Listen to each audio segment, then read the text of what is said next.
Alam mo ba na ang Maynila ang ikalawang pinakanasirang lungsod sa buong mundo noong World War II? Noong 1941, sinakop ng Japanese Empire ang Pilipinas. Ginawang headquarters ang Maynila, habang libu-libong Pilipino ang pinahirapan at pinaslang.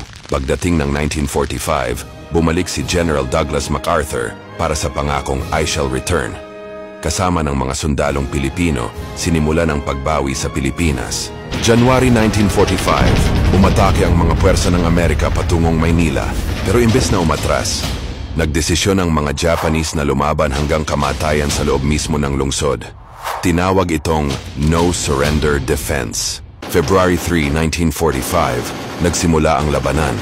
Nagkaharap ang Amerikano, Pilipino at Japanese sa kalsada, gusali at simbahan. Ginamit ang mabibigat na bomba, tangke at artillery.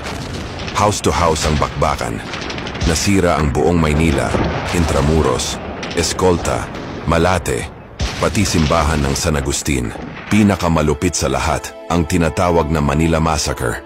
Mga sibilyan, babae, bata, matatanda, pinugutan, sinunog, pinaril ng mga Japanese. Walang pinatawad. Halos 100,000 Pilipino ang namatay. Matapos ang isang buwang kaguluhan, tuluyang natalo ang mga Japanese. Ngunit kapalit nito, nawasak ang kabuuan ng Maynila.